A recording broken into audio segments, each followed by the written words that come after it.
The billionaire threw himself forward and caught his daughter just before she reached the curb. She wasn't trying to run away. She was trying to get to someone. His pulse pounded. For nearly 2 years, neither of his twins had willingly gone to anyone. Not a doctor, not a therapist, not even family. The entire sidewalk seemed to stop breathing. A young black woman stood a few yards away, clutching a paper bag. She looked surprised. Then, she smiled. It wasn't a practiced smile. It wasn't the smile of someone hoping to be noticed. It was the kind of smile that made people feel safe without saying a single word. And in the next heartbeat, the impossible happened. Both twins smiled back. Then they laughed. A sound their father hadn't heard since the day they buried the only woman who ever made their house feel like a home. His bodyguards stared. The photographers forgot to take pictures.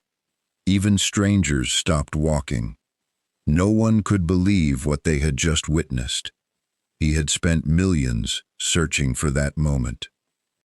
The best specialists had failed. Friends slowly disappeared. Relatives stopped promising things would get better.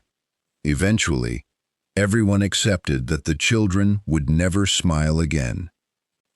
Everyone except a stranger who didn't even know who they were. She didn't ask who the billionaire was. She didn't ask for a picture. She didn't ask for anything. Yet somehow, she reached 2 broken little hearts no one else could touch. The billionaire looked at his children, then back at the young woman. Why did they trust her so completely? Why did she feel strangely familiar? And why did it seem as though she was carrying a piece of his family's story without even knowing it? Then his son gently grabbed his father's trembling hand, looked at the young woman, and quietly whispered, "Daddy, Mommy was right." The billionaire's heart nearly stopped. Right about what? His wife had taken countless secrets to her grave, but one of them had just come back to life. And before this story is over, the truth behind that single sentence will reveal why one stranger was always destined to change their lives forever. Han Dong-min did not let go of his son's hand. Not yet.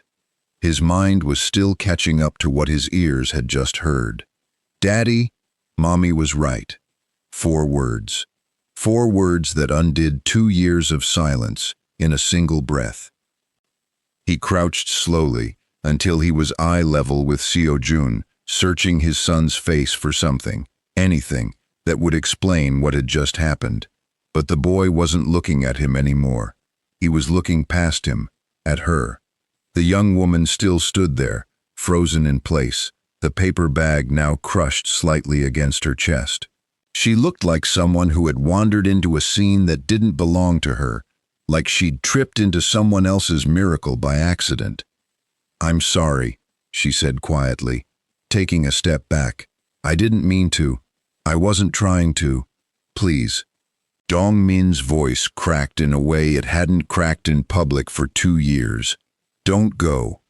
Behind him, Lee Tae-jin, his head of security, had already moved half a step closer, positioning his body the way he always did when the unexpected happened around his employer.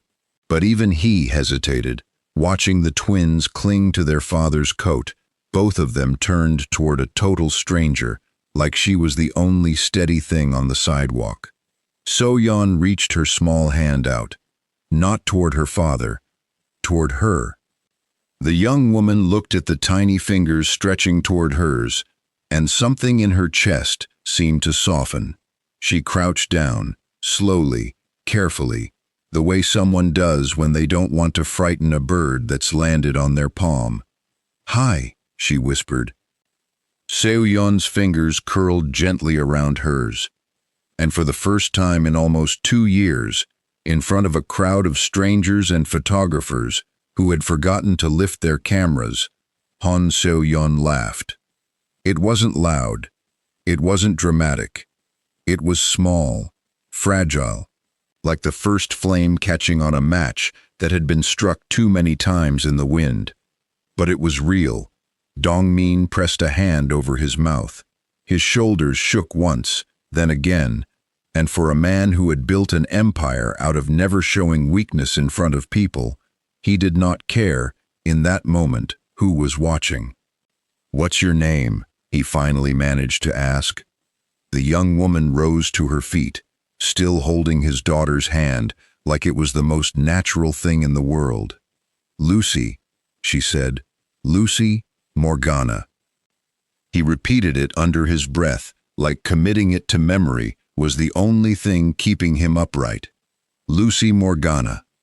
"I really do need to go," Lucy said gently, glancing at the bag in her arms, the ice cream inside it slowly losing its fight against the afternoon heat. "I have children waiting for me, at the center." "What center?" "Namsa's place, the community center on Baker Street." She smiled faintly. "It's not much, but it's theirs." Dong-min looked at his children. Neither of them had let go of her. 5 minutes, he said. "That's all I'm asking. Just 5 minutes." Lucy hesitated, glancing between the twins' hopeful faces and the wall of cameras now finally beginning to click behind them. She didn't know this man. She didn't know his name, his money, his story.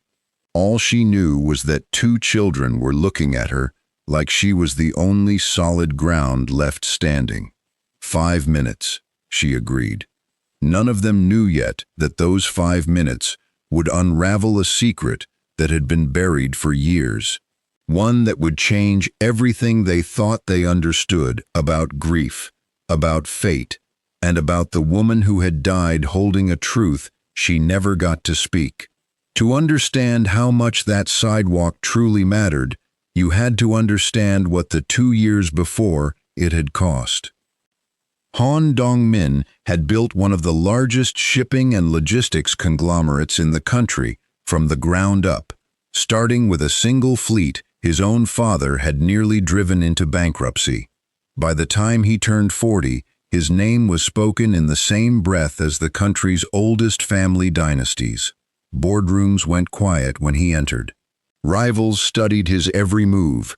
He had more money than several small nations, and for years, none of it had meant anything more than a means to build a life with the one person who made it feel worthwhile. Han Ji-eun had never wanted the empire. She had wanted a garden, a quiet home, and 2 children who laughed too loudly at breakfast. For a while, she had gotten exactly that. Dong-min still remembered mornings drowned in the sound of his children's laughter. Ji-eun humming some half-remembered tune while she packed lunches. The ordinary chaos of a family that had no idea how fragile its happiness truly was. Then came the diagnosis. A rare complication no one had caught in time, buried beneath the exhaustion everyone assumed was simply the toll of raising twins. By the time doctors understood what was happening inside her, there was nothing left to do but hold her hand and prepare 2 5-year-olds for a loss they were too young to comprehend. Ji-eun died on a rainy Tuesday in early spring, 3 days after her 34th birthday. The twins stopped smiling somewhere around the funeral and never quite started again. Dong-min spent the following 2 years trying every possible remedy money could summon. Child psychologists flew in from 3 different continents. Grief specialists who came recommended by royal families. A rotating cast of nannies chosen for warmth over credentials, in case warmth was the missing ingredient. Nothing worked. Soo-jun and Seo-yeon ate when told to eat, slept when told to sleep, and attended school with a hollow compliance that unsettled every teacher who crossed their path. They answered questions in single words. They stopped drawing. They stopped asking for bedtime stories, as though stories themselves had become something too painful to want. The extended family slowly stopped visiting, uncomfortable with silence they didn't know how to fill. Friends offered condolences that thinned into distance. Dongmin buried himself in work because work was the only place where he still knew how to be useful. And every night he came home to two children who looked at him like a stranger they were required to trust. He told himself he had accepted it, that some grief simply had no cure, and his job now was only to make sure his children were safe, fed, and loved, even if love no longer reached them the way it once had. He did not know, until the moment on that sidewalk, how wrong he had been. Lucy Morgana's life, in those same 2 years, looked nothing like his, and yet it had been shaped by the exact same understanding of loss. She had grown up in a modest home, 2 neighborhoods from the community center where she now worked. Raised mostly by an aunt after circumstances she rarely discussed with anyone, even Namsa. At 17, she had gone through a season so dark she still didn't like to name it directly, only to say that a single stranger's unexpected kindness had been the reason she made it to 18 at all. She never forgot the feeling of being noticed by someone who wanted nothing from her. It had rearranged something permanent in her, and she had spent every year since trying to hand that same feeling to anyone who looked like they needed it. Tired mothers at the bus stop, forgotten elderly men on park benches, children who came through the community center carrying grief too big for their small bodies. She worked long hours for modest pay, content in a life most people would call small. She had no interest in fame, no ambition toward wealth, no awareness whatsoever that the man whose children she'd just made laugh was one of the most recognized faces in the country. She only knew that 2 small hands had reached for hers, and something in her chest had answered before her mind could catch up. By the time they reached the private lounge inside the airport terminal, word had already begun to spread. Choi Hyun-sok, the family's longtime butler, arrived within minutes, his face pale with disbelief as he watched both children sitting calmly beside a stranger, sharing a half-melted ice cream cone between them. "Sir," he whispered to Dongmin, pulling him aside. Are they actually—" "I know," Dongmin said quietly, his eyes never leaving his children. "I know. They haven't sat still like that with anyone, not even with Dr. Han. I know, Hyun-suk." The butler swallowed hard, watching Seo-jun whisper something into Lucy's ear that made her laugh, an actual, unguarded laugh, and watching his sister giggle in response, as though the joke belonged to all 3 of them. "Who is she?" Hyun-suk asked. Dongmin didn't answer right away. Because he didn't know.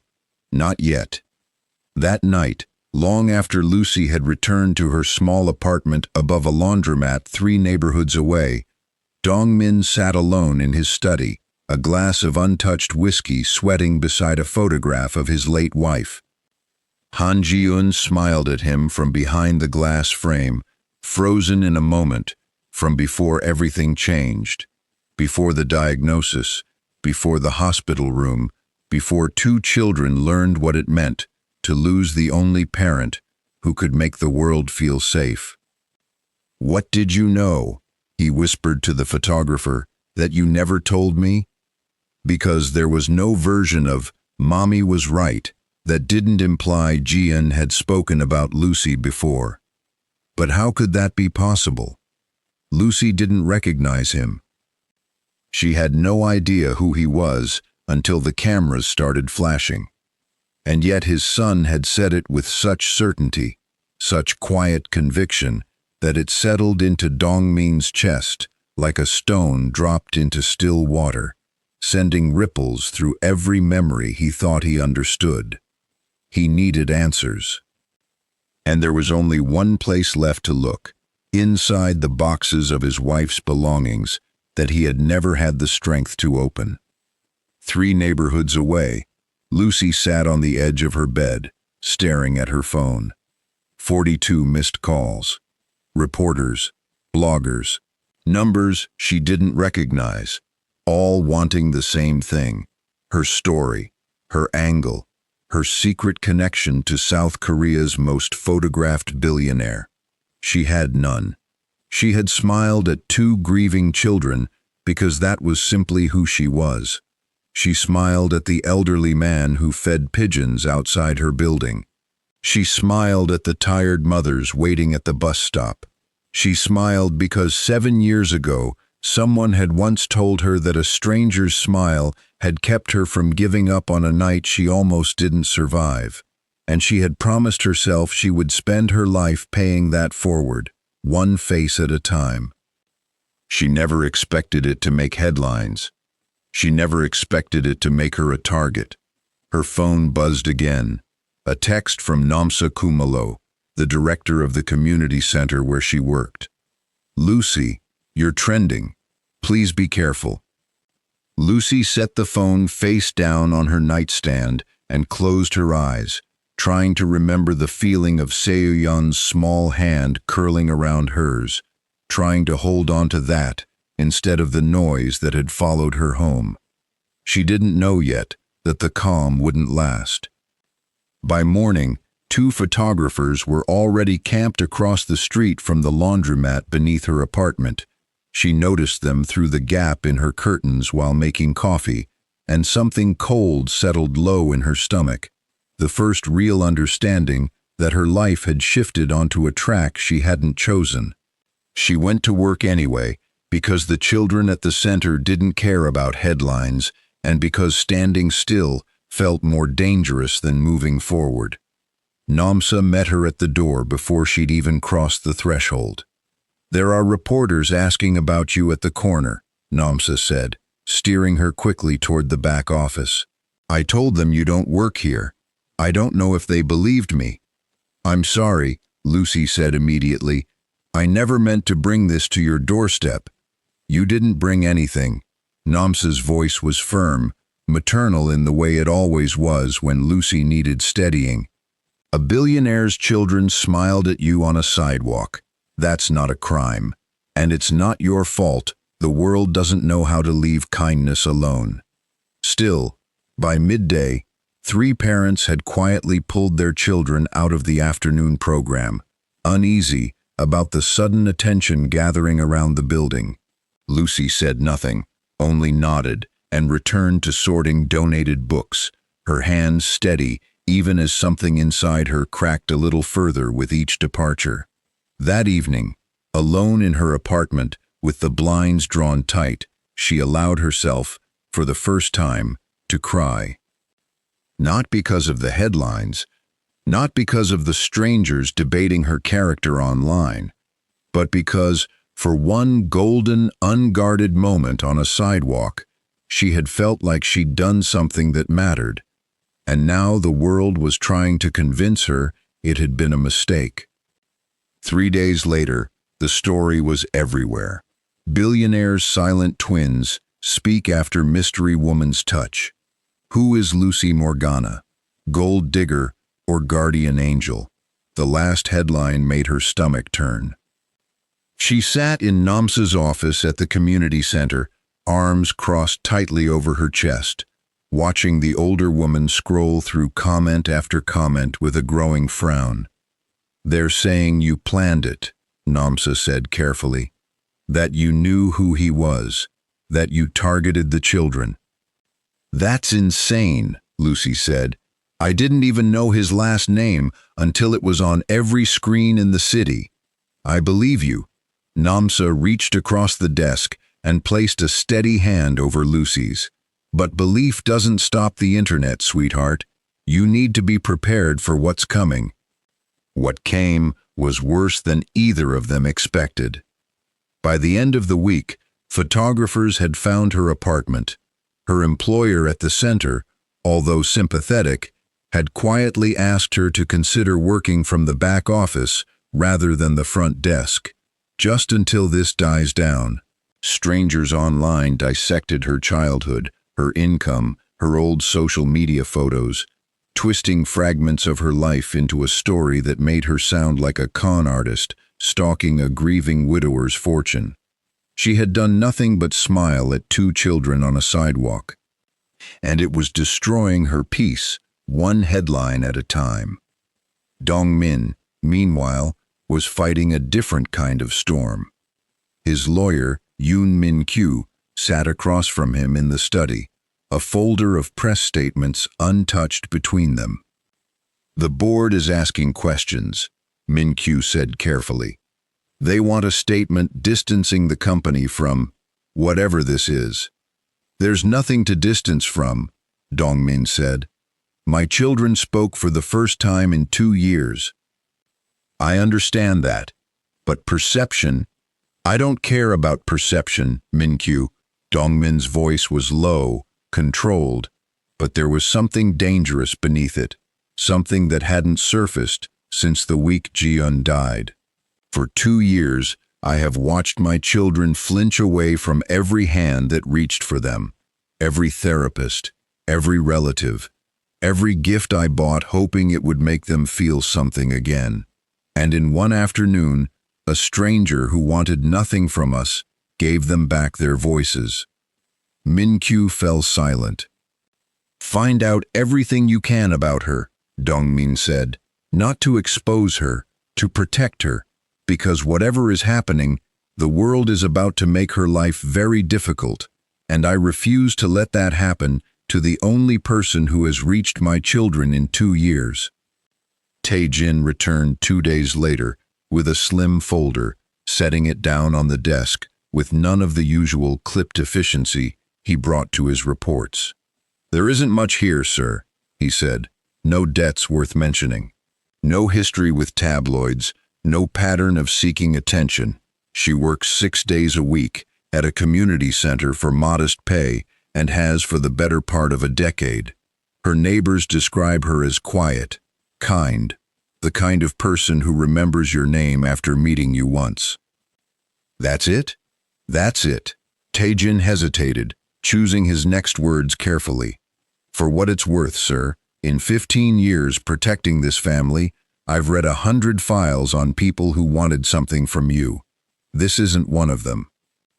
Dong Min closed the folder without opening it fully, something in his chest loosening for the first time since the sidewalk. "Thank you, Tae-jin." "There's one more thing." Tae-jin paused at the door.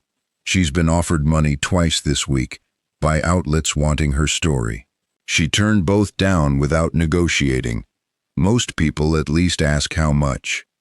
Dong Min said nothing, but the folder stayed closed on his desk for the rest of the evening, its contents already answering the only question that had mattered. The twins asked for her every day. At breakfast, at bedtime, in the middle of therapy sessions where they otherwise sat in silence. "Where's Lucy?" Seo-jun would ask, tugging at Hyun-suk's sleeve. "Is she coming today?" It broke something in Dong Min every time he had no answer.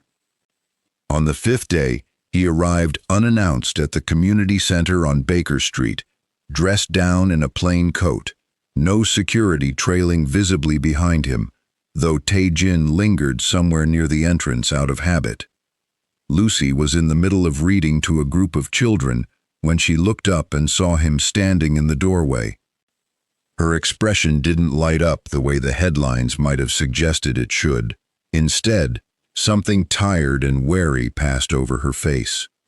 "You shouldn't be here," she said, stepping into the hallway so the children wouldn't hear. "Do you have any idea what's happened to my life since that day?" "I do," he said quietly. "That's why I came." "To do what? Offer me money to disappear quietly? I've had 3 of those emails already." "No." His jaw tightened. "I came to apologize. And to ask you something that has nothing to do with money." Lucy crossed her arms, waiting. "My children are healing," he said.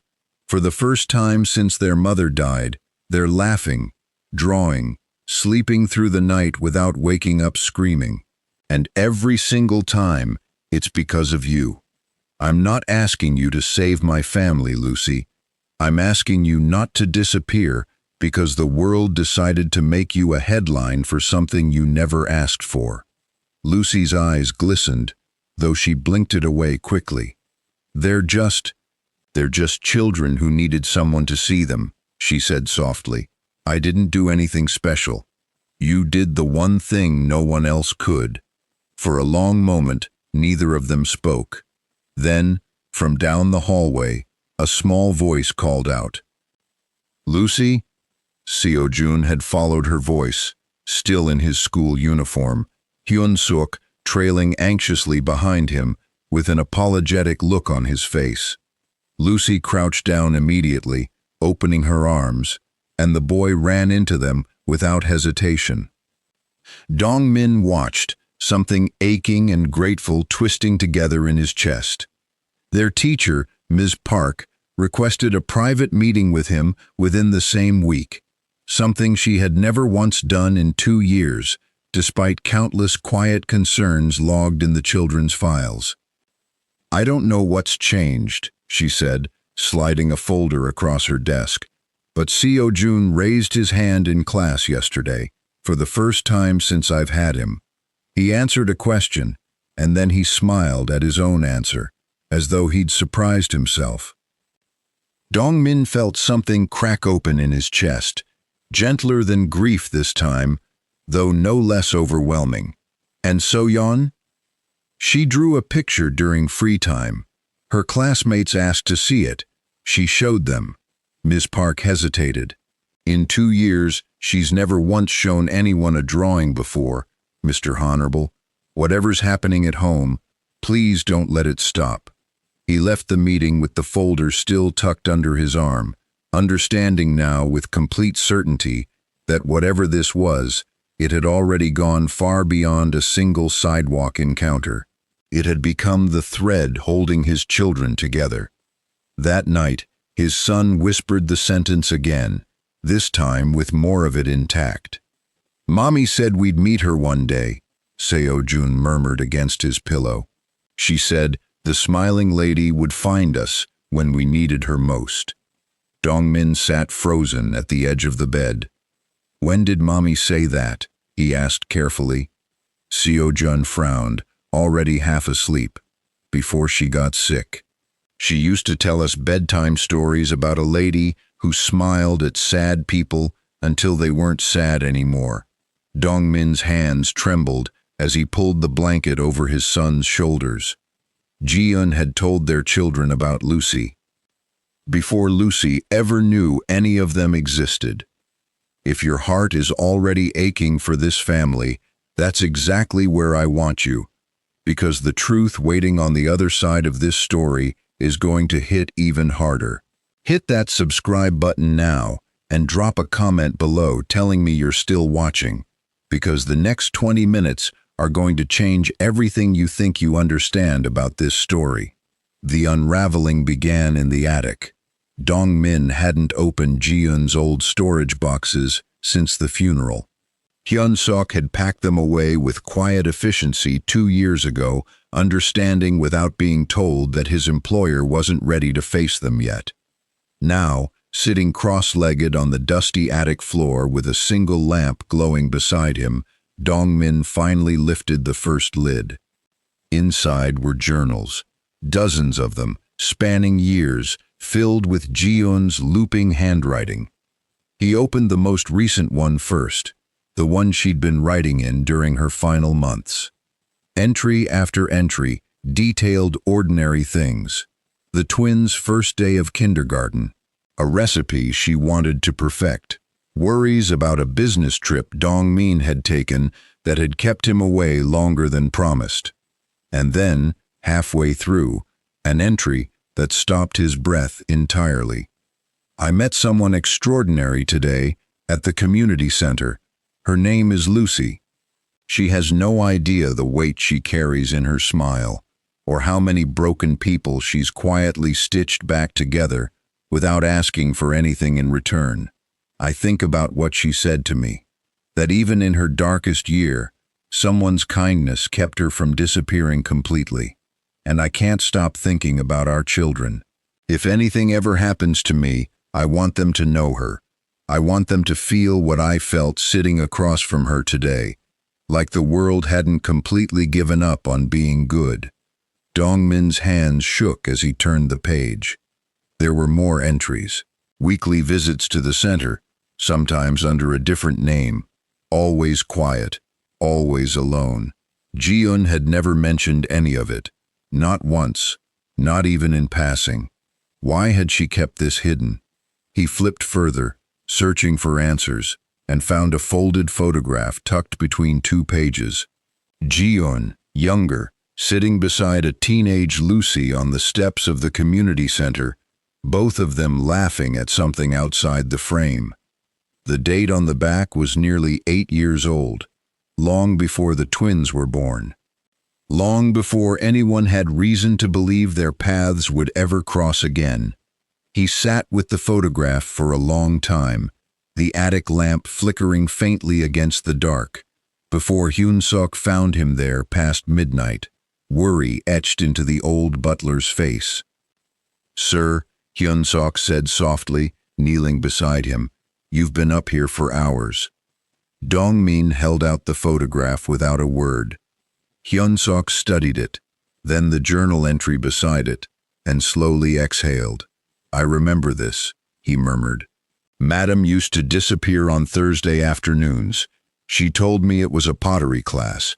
I never questioned it. She deserved something that belonged only to her. She lied to both of us," Dongmin said, though there was no anger in it, only a kind of stunned tenderness. For years. Perhaps it wasn't a lie, so much as a kindness she wasn't ready to explain.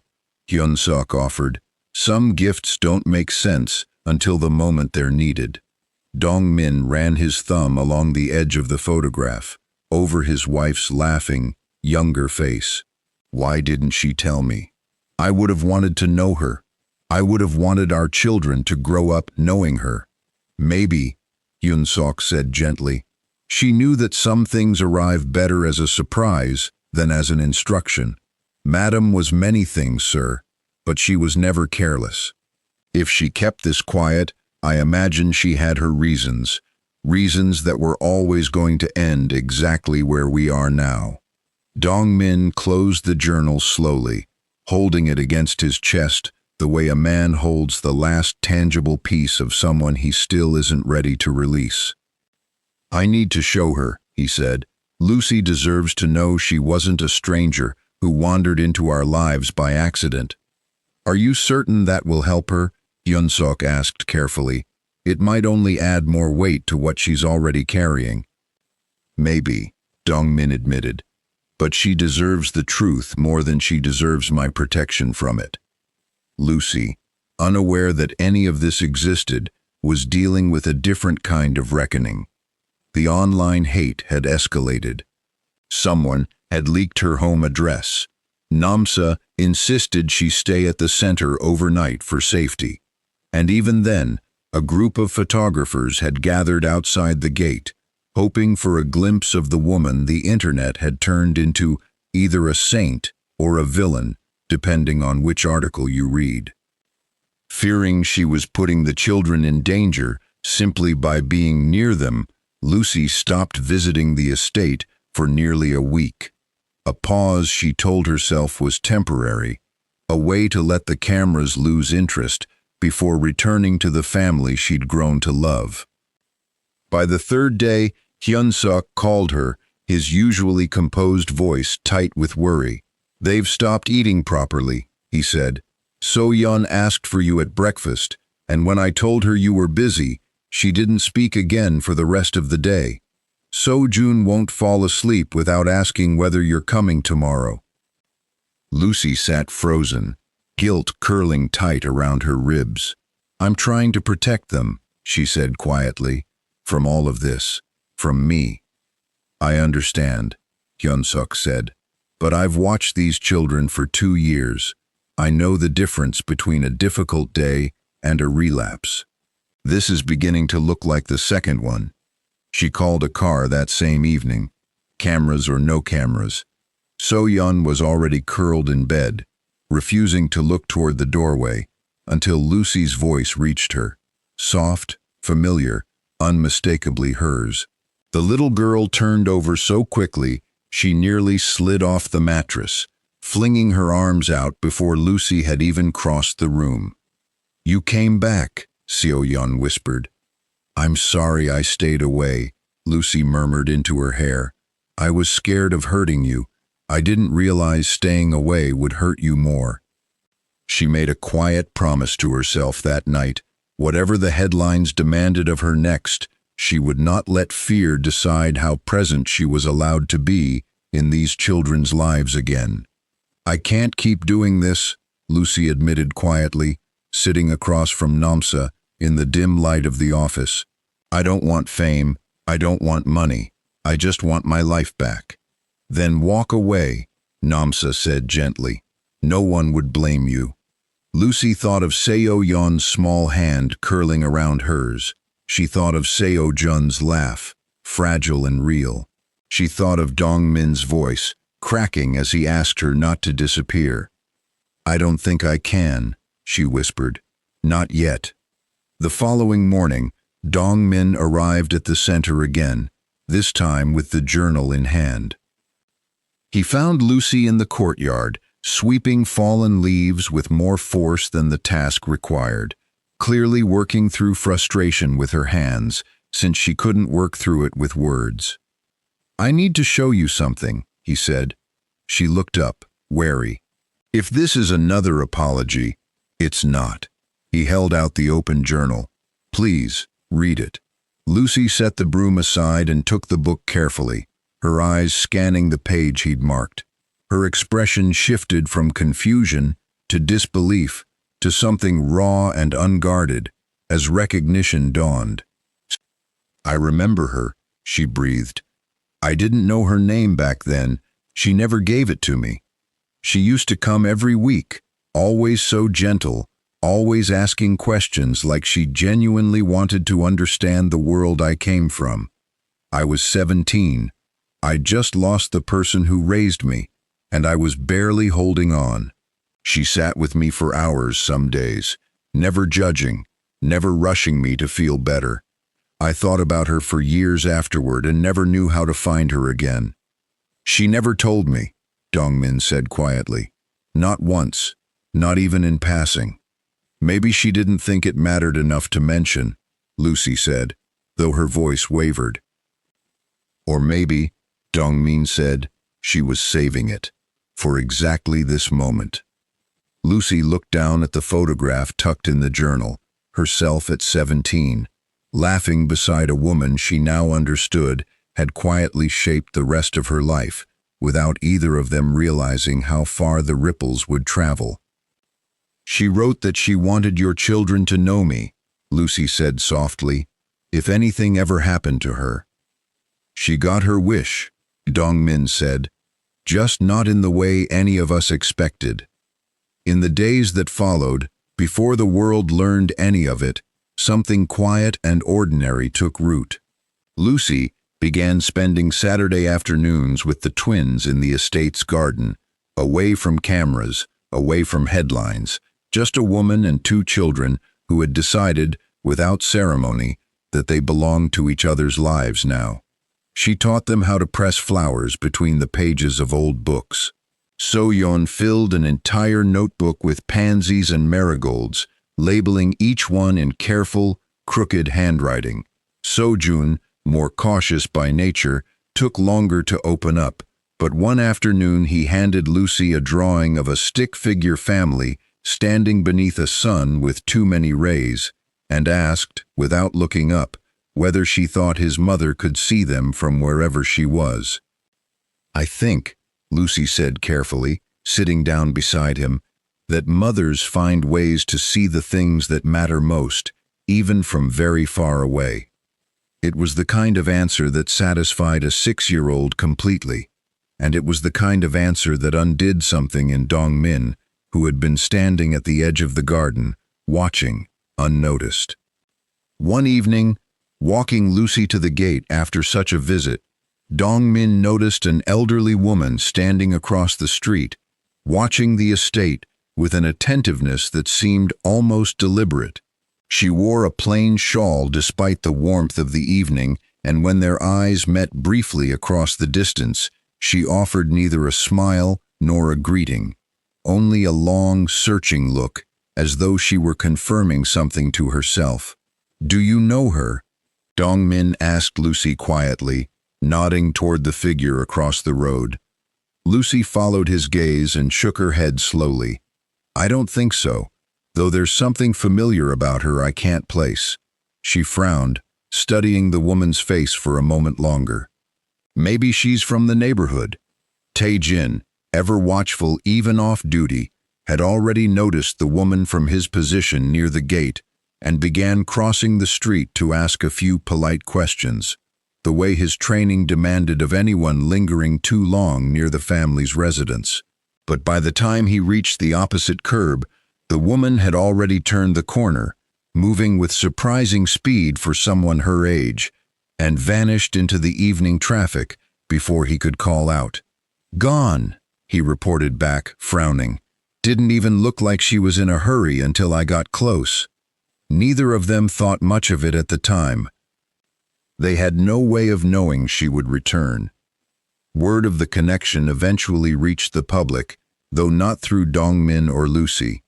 Through an anonymous leak from someone within the household staff, later traced back to a former assistant who had been let go months earlier and harbored resentment toward the family. The story shifted overnight. Billionaire's late wife secretly connected to mystery woman. Was this all fate, or something darker? The speculation grew wilder with each passing hour. Some claimed Lucy had orchestrated the entire encounter from the beginning, using knowledge of Ji-eun's old friendship to manipulate her way into the family's life. Others insisted Dong-min himself had known about the connection all along and staged the emotional reunion for publicity. None of it was true. But truth rarely slows down a story once it starts trending. The pressure reached Dong-min's own boardroom within the week. His late wife's older sister, Han Soo-yoon, requested an emergency meeting, not about company matters, but about the children. She arrived at the estate dressed impeccably, her concern wrapped in the kind of tone that made criticism sound like love. "You cannot let a stranger this close to Ji-eun's children," Soo-yeon said, standing rigidly in the study. "You don't know anything about this woman, her background, her intentions, what she wants from this family, long term." "She wants nothing," Dong-min said evenly. "That's the part you're struggling to accept." "No one wants nothing, Dong-min. Not from a man worth what you're worth." Soo-yoon's voice sharpened. Ji-eun would never have allowed her children to be used as a headline. Something in him went very still. "Ji-eun is the reason this woman is in their lives at all," he said quietly. "Read her journal yourself if you doubt it. Until then, I'd ask you not to speak for my wife in a house she can no longer defend herself in." Soo-yeon left without another word, but the silence she left behind was heavier than anything she could have said. Dong-min sat alone long after she'd gone, wondering, not for the first time, whether protecting Lucy was going to cost him more than he was prepared to lose. His family's trust, his board's confidence, the fragile peace he'd only just begun rebuilding. He decided it didn't matter. Some costs were worth paying. Lucy, meanwhile, had reached a breaking point of her own. 3 weeks into the storm, she packed a single bag and sat on the edge of her bed for nearly an hour, staring at a bus ticket to her aunt's old town 4 hours south. A place quiet enough that no one would recognize her face from the headlines. A place she could disappear into until the world found a new story to obsess over. She had the ticket in her hand when Namsa knocked on her door, uninvited, holding 2 cups of tea she hadn't been asked to bring. "You're leaving," Namsa said. It wasn't a question. I have to, Lucy said, not looking up. I can't keep doing this. I can't keep being a headline. I just want to go somewhere no one knows my name. Namsa set the tea down and sat beside her without asking permission. Do you remember why you started volunteering at the center in the first place? Lucy didn't answer. You told me once, Namsa continued gently, that someone's kindness kept you alive when you were 17, and you promised yourself you'd spend your life giving that back to anyone who needed it. Do you think that promise came with an asterisk? Only when it's easy, only when no one's watching? This is different, Lucy whispered. This isn't a stranger at a bus stop. This is a family with more power and more scrutiny than I know how to survive. Maybe, Namsa said, or maybe it's exactly the kind of hard promise that was always going to demand eventually. She squeezed Lucy's hand once, then rose to leave. The ticket will still be there tomorrow if you still want it, but I don't think you do. Namsa left the tea behind and closed the door quietly. Lucy sat with the bus ticket in her hand for a long time, thinking of two small children who had stopped speaking for 2 years and started again because of her. She tore the ticket in half before the tea had even gone cold. Lucy stopped checking her phone entirely. Namsa took over answering the center's messages, filtering out the abusive ones before Lucy ever had to see them. Dong-min, for his part, issued no public statement, choosing instead to let his lawyer handle the growing legal noise while he focused on the only thing that mattered, his children, who were smiling more with each passing day, blissfully unaware of the storm swirling above their heads. It was Seo-yeon who finally broke through the tension in the quiet, unfiltered way that only children manage. She had been drawing at the kitchen table one evening, tongue poked out in concentration, when she slid the paper across to her father.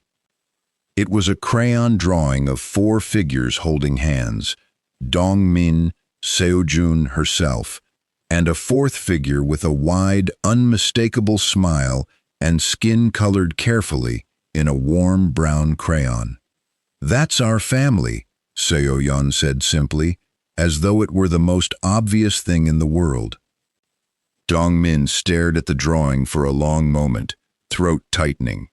"Sweetheart," he said carefully, "Lucy isn't, she's not part of our family. Not yet, not officially." So-yeon frowned, unconvinced. "Mommy said family isn't about who you're born to, it's about who stays when it's hard." He had no answer for that, because his 6-year-old daughter had just articulated something he hadn't been brave enough to admit to himself. That night, alone in his study, Dong-min finally allowed himself to ask the question he'd been avoiding since the moment Lucy's smile had brought his children back to life. Was this fate? Was this simply an extraordinary coincidence, stretched across 8 years and 2 continents of grief? Or was Ji-eun, somehow, still finding ways to take care of the family she'd left behind? He didn't have an answer, but he knew one thing with absolute certainty. He could not let the woman his wife had once called extraordinary disappear beneath the weight of a scandal that was never hers to carry. He called an emergency meeting the next morning, not with his board, but with the small circle of people who had walked through this nightmare beside him: Hyun-suk, Tae-jin, and Min-kyu. "I want to make a public statement," Dong-min said. "The full truth, Ji-eun's journal, friendship, everything." Min-kyu leaned forward, concerned. That could make things worse. Once it's public, there's no controlling the narrative. "The narrative is already out of control," Dong-min said. "The only thing worse than the truth right now is letting the world keep inventing lies about a woman who has done nothing but show my children more kindness than anyone else has managed in 2 years. Tae-jin, quiet until now, finally spoke. "And Ms. Morgana, Does she know you're planning this? Dongmin's jaw tightened. Not yet. She deserves to be the one who decides how her own story gets told. He found her the following afternoon at the center, sitting alone on the front steps, staring blankly at nothing in particular, exhaustion etched into every line of her posture. "I want to make things right," he said, sitting down beside her without asking permission. "Publicly. I want to tell the truth, all of it, but only if you agree." Lucy turned to him, eyes weary. "And if I say no? Then I say nothing, and we find another way to protect you." She studied him for a long moment, as if trying to determine whether the man in front of her was the same billionaire the world had built into a headline or something far more fragile and human. "Do it," she finally said. "I'm tired of hiding from a story that was never mine to be ashamed of." The press conference was unlike anything the media had expected. Dongmin stood at the podium alone, no prepared statement in hand, no team of lawyers flanking him. He spoke plainly, his voice steady, despite the emotion beneath it, recounting the sidewalk encounter, the twins' first laughter in 2 years, and finally, the discovery of his wife's journal. He read a single line aloud, the same line that had shattered him in the attic weeks earlier. "My wife once wrote that she hoped our children would grow up knowing the kind of kindness Lucy Morgana carries, because her smile reminds people they still matter. I don't know why fate brought her back into our lives 8 years later, but I know my children are laughing again because of her, and I refuse to let the world punish her for something that was never a scheme, only kindness, offered exactly when we needed it most." The room fell silent. Then, slowly, the narrative outside began to shift, headline by headline, comment by comment, as the true story replaced the speculation that had dominated for weeks. One of the loudest voices against Lucy in the early days had been a columnist who'd built an entire piece around the theory that she was an opportunist exploiting a grieving family. Within hours of the press conference, that same columnist published a follow-up, admitting she'd misjudged the story entirely, and that sometimes the simplest explanation, a stranger's unconditional kindness, was harder for the world to believe than a conspiracy. It wasn't an apology so much as a correction, but it was enough to shift the tide further, and other outlets followed within the day, softening their coverage until sympathy finally outweighed suspicion. Dongmin noticed none of it happening in real time. He stood backstage long after the cameras had stopped rolling, Min-kyu beside him reviewing the fallout on a tablet, and found himself thinking not of headlines, but of the way Lucy's voice had wavered slightly when she agreed to let him speak the truth aloud. "You did the right thing," Min-kyu said quietly, glancing up from the screen. "I know," Dongmin said, but his mind was elsewhere, on the strange, unfamiliar warmth that had settled into his chest every time he thought of her lately, a warmth that felt disloyal, even as it felt undeniable. He had loved Ji-eun with the whole of himself, and some quiet, guilt-soaked part of him wondered whether making room for anything resembling that feeling again was its own kind of betrayal. That night, he found himself back in the attic, journal in hand, rereading the entry about Lucy one more time, not for facts this time, but for permission. "I want our children to feel what I felt sitting across from her," Ji-eun had written, like the world hadn't completely given up on being good. He read it 3 times before he understood it wasn't only about the children. Lucy watched the press conference from Namsa's office, tears streaming silently down her face as she heard her own history, one she'd never fully shared with anyone, spoken aloud to the entire country. "He didn't have to do that," she whispered.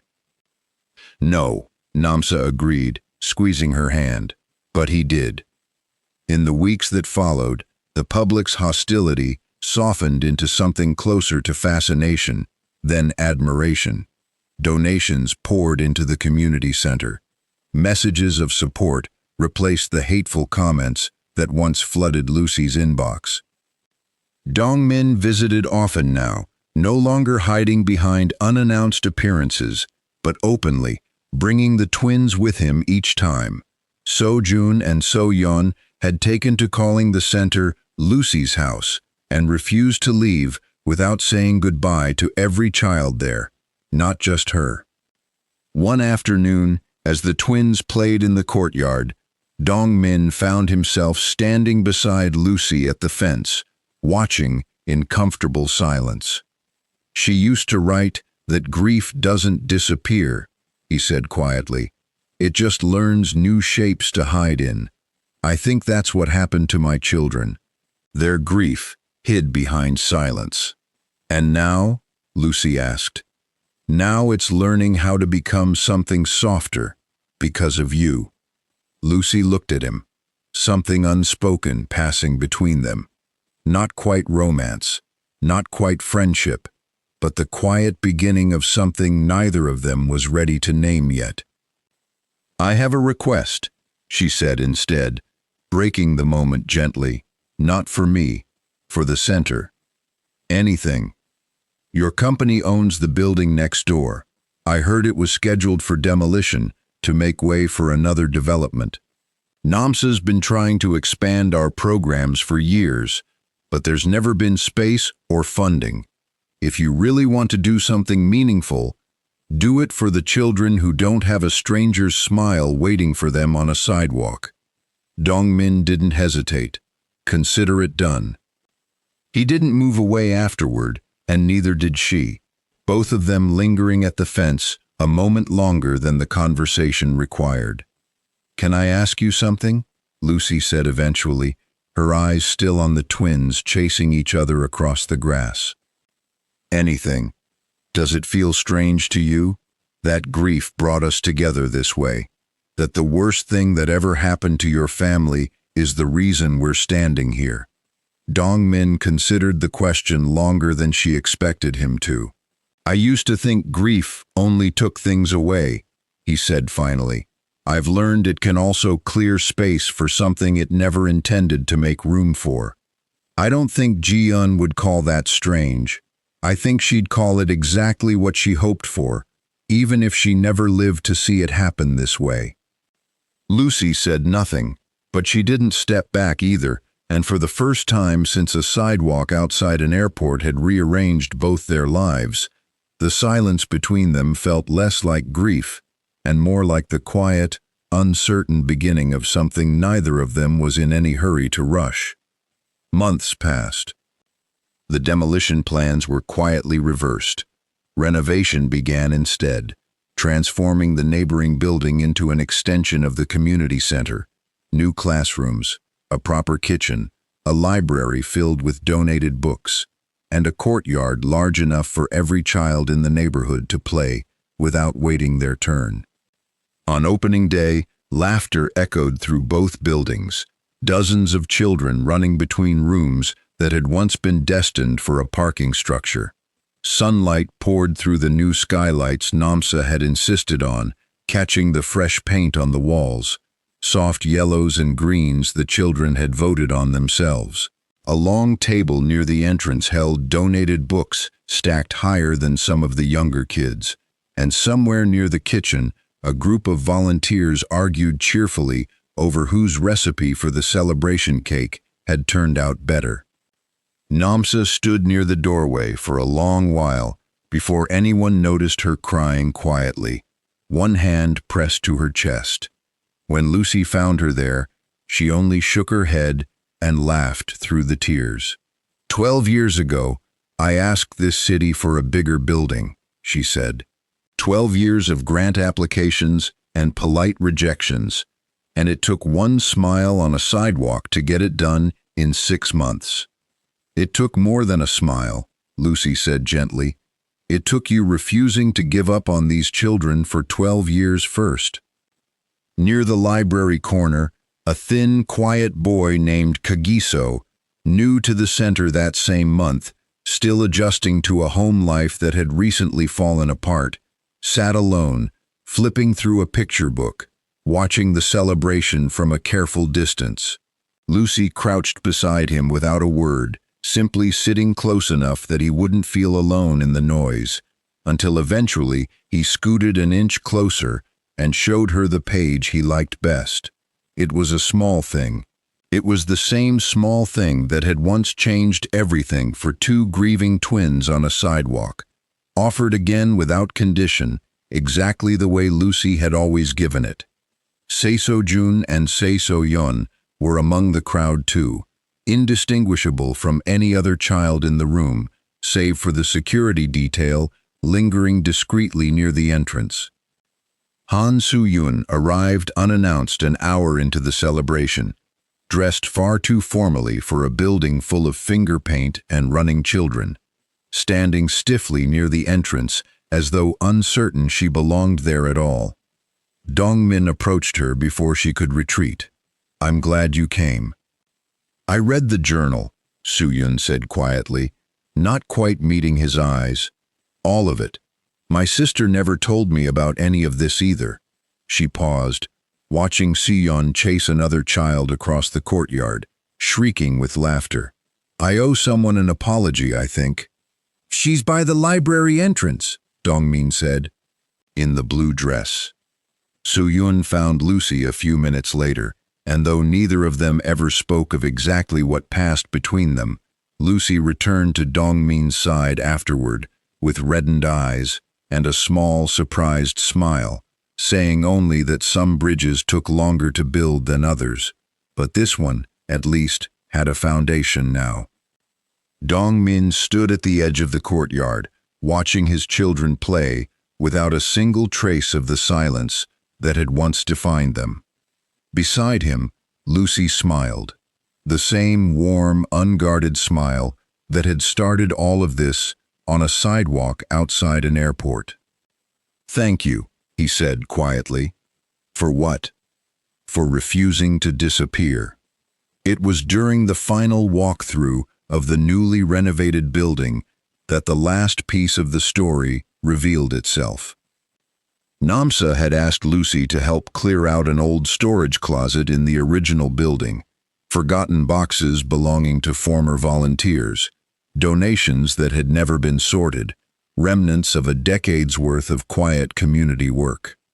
Buried behind old filing cabinets, Lucy found a small wooden memory box, unmarked, coated in a thin layer of dust.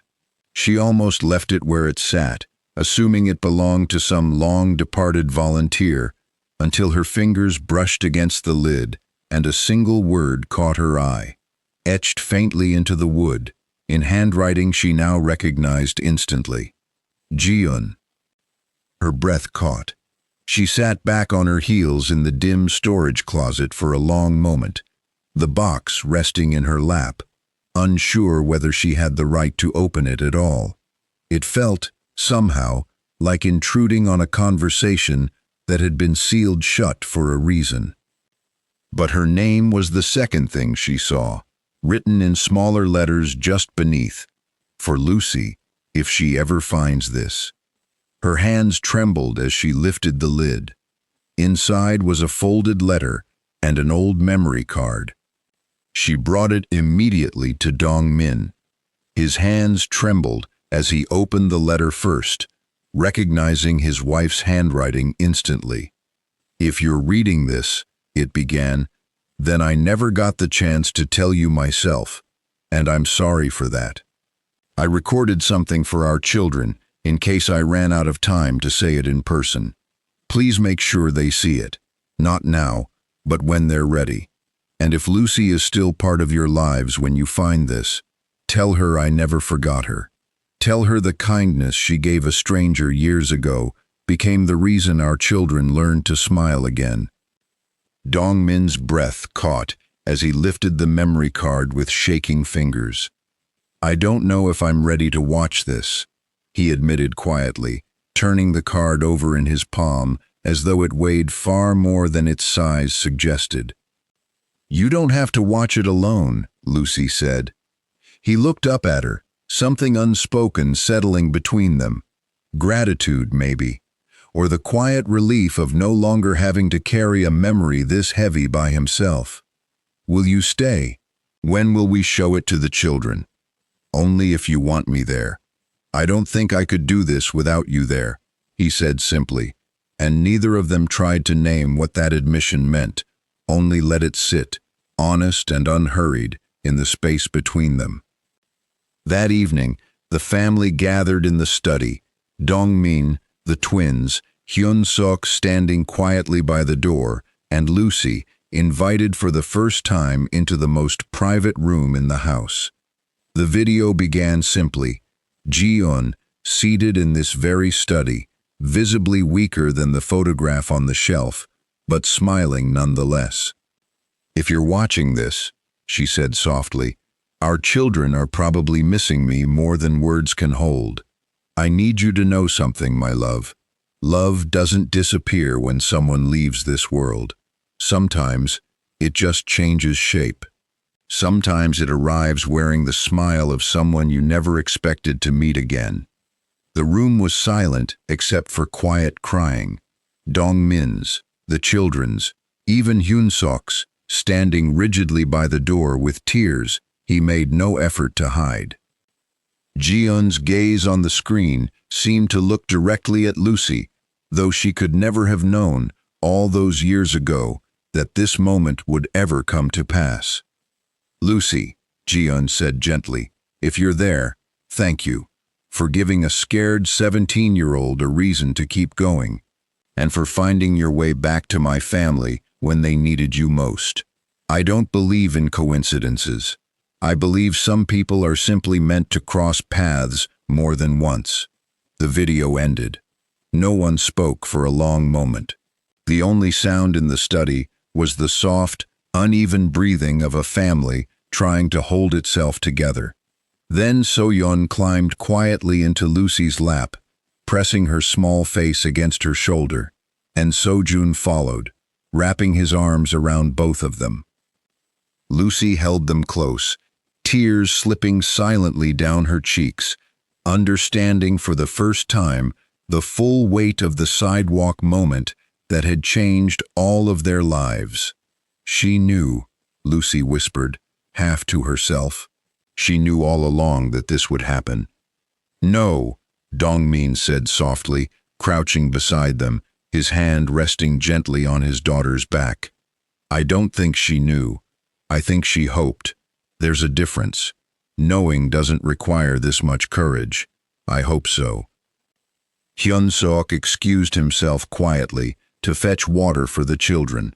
Though everyone in the room understood, he simply needed a moment alone in the hallway, unwilling to let anyone see how deeply the old butler had loved the woman he'd served for over a decade.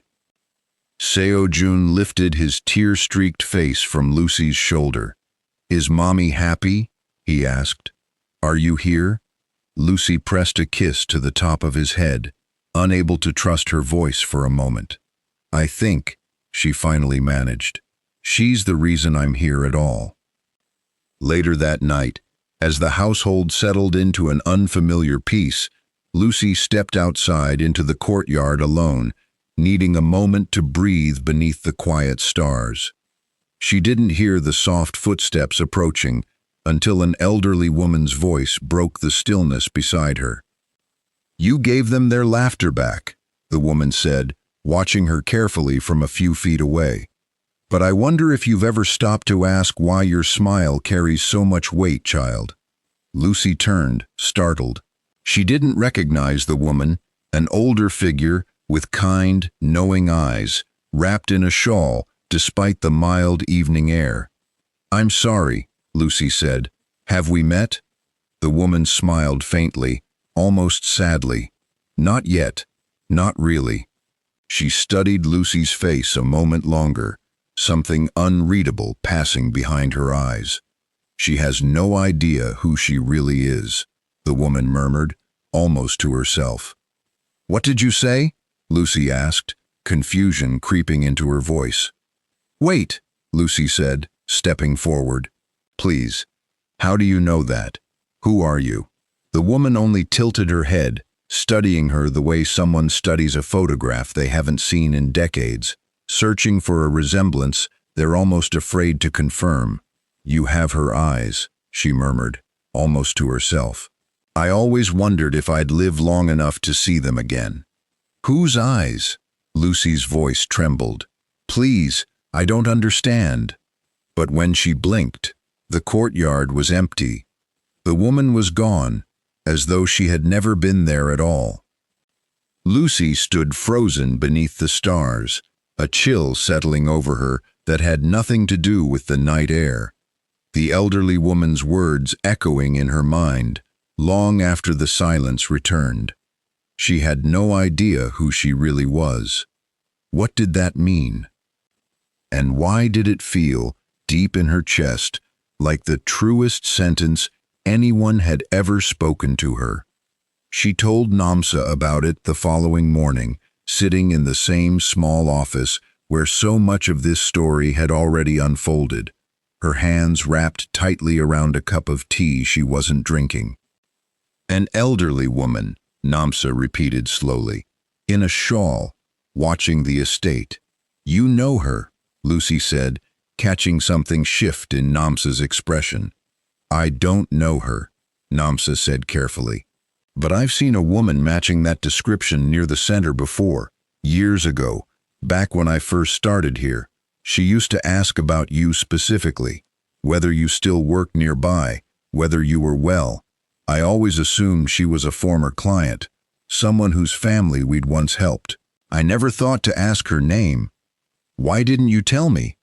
"Because she never asked to be found, Lucy. And some people who watch from a distance have their own reasons for staying there." Namsa reached across the desk, covering Lucy's trembling hands with her own. "Whoever she is, she's been watching over you a lot longer than one evening in that courtyard." Lucy said nothing for a long moment, staring down at the tea gone cold in her hands, the weight of an unanswered question settling over her like something she'd been carrying her whole life without knowing its name. Dongmin found her there an hour later, drawn by a quiet instinct he couldn't quite explain, and found her staring out the window instead of at the paperwork in front of her. "You look like you've seen a ghost," he said gently, taking the seat across from her. "Maybe I have," Lucy said, and told him everything, the shawl, the searching eyes, the sentence that had followed her through a sleepless night. Dongmin listened without interrupting, and when she finished, he reached across the desk and took her hand, the way she had once taken his daughter's, without hesitation, on a sidewalk that felt like a lifetime ago. "Whatever the truth is," he said quietly, "I don't think it changes who you've already been to my children.